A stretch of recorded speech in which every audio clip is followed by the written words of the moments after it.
Hello friends, welcome to my YouTube channel ST math classes में। तो viewers, यहाँ पे आज हम बात करने वाले हैं बीएड फर्स्ट ईयर में। अगर आपका कोई भी सब्जेक्ट है बीएड, आप फर्स्ट ईयर में हैं, तो आपके सभी पेपर्स में यह टॉपिक जो है आपको एग्जाम के अंदर जो है पॉइंट ऑफ व्यू से इम्पोर्टेंट टॉपिक है और हर बार जो है कि आपके एग्जाम में यह पूछा जाता है। टॉपिक है हमारा शिक्षा का अर्थ एवं परिभाषा, meaning of education and definition. ठीक है, तो इस पे बात करेंगे कि शिक्षा का अर्थ क्या होता है और इसकी परिभाषा क्या होती है।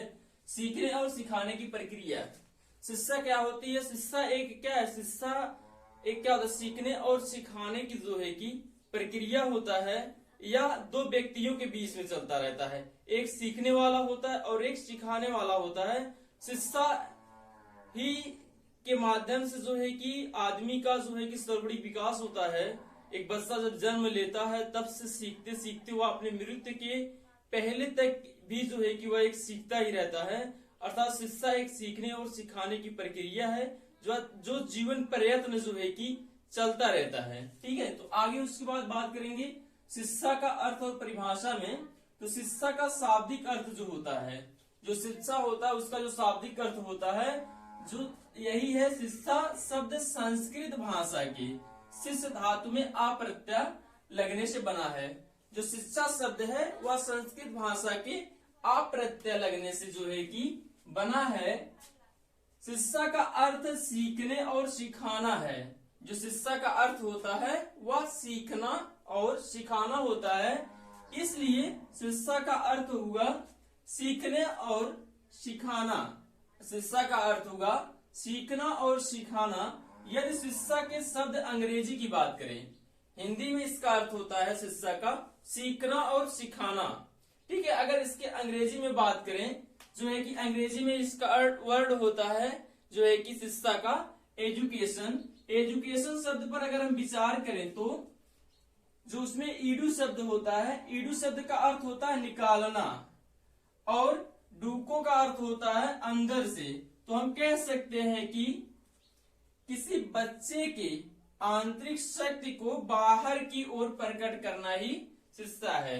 शिक्षा में डूको का अर्थ होता है निकालना, तो इसमें हम कह सकते हैं कि किसी बच्चे की आंतरिक शक्ति को बाहर की तरफ निकालना ही क्या होता है? शिक्षा होता है। जैसे एक बच्चा अगर जन्म लेता है, उसको विद्यालय में ना भेजा जाए ना ही समाज में रखा जाए, तो बच्चे का किसी भी तरह का उसका विकास नहीं हो पाएगा।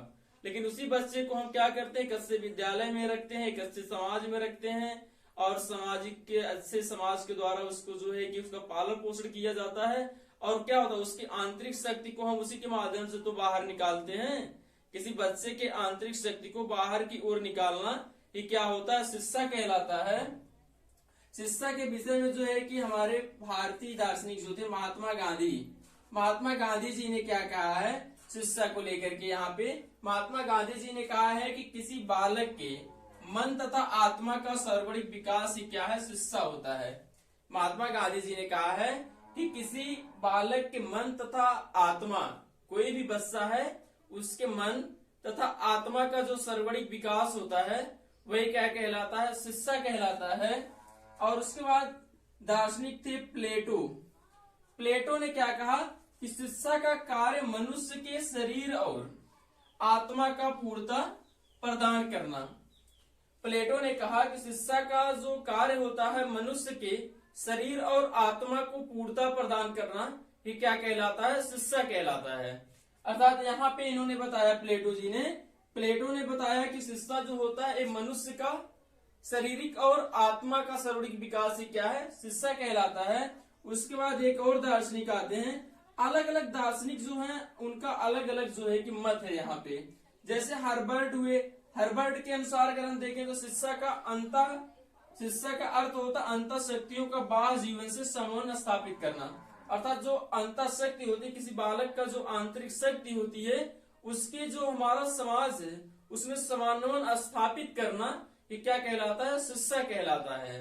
अर्थात यदि हम ही जो है अपने समाज को अच्छे तरीके से मैनेज कर ले रहे हैं, समाज में अच्छे तरीके से रह ले रहे हैं, समाज में लोगों को एक दूसरे से संबंध हमारे अच्छे हैं, तो कहा जाता है कि इस व्यक्ति के द्वारा जो है इसके व्यक्ति का सामाजिक जो गुण है इसमें अच्छे हैं। हर व्यक्ति को अपने समाज के द्वारा इससे व्यक्ति जो है कि मैनेज कर लेता है।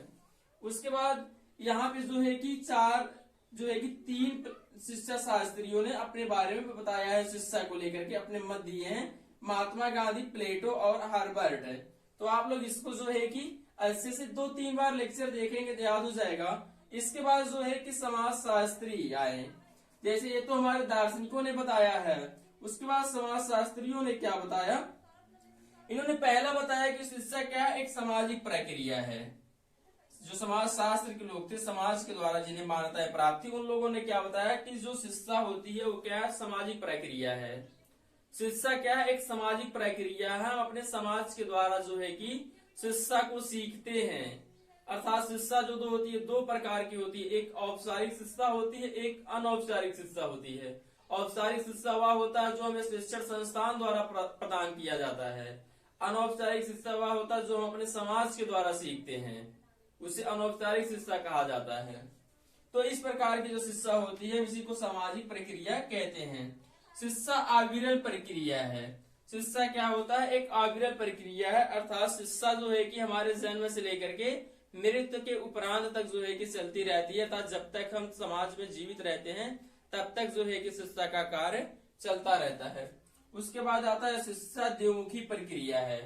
अर्थात शिक्षा जो है कि 2 लोगों के बीच में चलती, एक सीखने वाला होता है और दूसरा क्या होता है, सिखाने वाला होता है। अर्थात शिक्षा क्या है, द्विमुखी प्रक्रिया का मतलब कि 2 लोगों के बीच में आपस में चलता है। एक सीखने वाला होता है और दूसरा क्या होता है, सिखाने वाला होता है। दोनों के बीच में जो है कि शिक्षा चलती रहती है। उसके बाद आता है शिक्षा विकास की प्रक्रिया है। शिक्षा एक क्या है, एक विकास की प्रक्रिया है। अर्थात शिक्षा के द्वारा ही जो है कि हम मानव को विकसित करते हैं। तो यहाँ पे सवाल आता है कि पहले शिक्षा आई या पहले मानव आया। तो मानव पहले आया। मानव ने अपने विकास के लिए ही जो है शिक्षा का निर्माण किया, जिसके द्वारा जो है कि शिक्षा से मनुष्य के सर्वांगीण विकास को जो है कि अच्छे से जो है कि किया जा रहा है। उसके बाद आता है शिक्षा गतिशील प्रक्रिया है। शिक्षा क्या है, गतिशील प्रक्रिया। शिक्षा गतिशील प्रक्रिया की अगर हम बात करें, शिक्षा जो है हमेशा चलता रहता है। शिक्षा जो है हमेशा चलता रहता है, अर्थात एक गतिशील है। यह जो है कि जीवन पर्यंत में चलने वाली एक प्रक्रिया है। तो आप लोगों से शिक्षा से रिलेटेड हमने यहाँ पे बता दिया। या आपकी बीएड एग्जाम से रिलेटेड है या आपका एमएड का एग्जाम है, दोनों एग्जाम से रिलेटेड है। काफी ज्यादा व्यू आपसे इंपॉर्टेंट है। आपके जितने भी पेपर्स होंगे उसमें शिक्षा का अर्थ और परिभाषा जो है कि हर पेपर्स में आपकी पूछा जाता है। जो आपके बीएड के 4 या 5 जो भी पेपर्स होंगे उसमें शिक्षा का अर्थ और परिभाषा हर सब्जेक्ट से जुड़े होंगे। बीएड में कोई भी चीज आप कहिए कि मैं याद करके जाऊं और लिख लूं, तो ऐसा नहीं हो पाता है। आप पहले शब्द के भंडार से बनाइए। शब्द जो है कि जितना ज्यादा जो है कि आप वीडियोस को 2 बार 3 बार देखेंगे, चीजें आपको कंटिन्यूटी जो है याद हो जाएंगी। और जब याद हो जाएंगी तो वहां पे आपको बना बना के लिखना होगा, तो आप अच्छे से लिख ले जाएंगे। क्योंकि बीएड के एग्जाम में कोई जो है कि एग्जैक्ट परिभाषा या एग्जैक्ट कोई भी चीज नहीं लिखता है। हर एक चीज को बना बना करके ही जो है कि उस एग्जाम के अंदर लिखना होता है।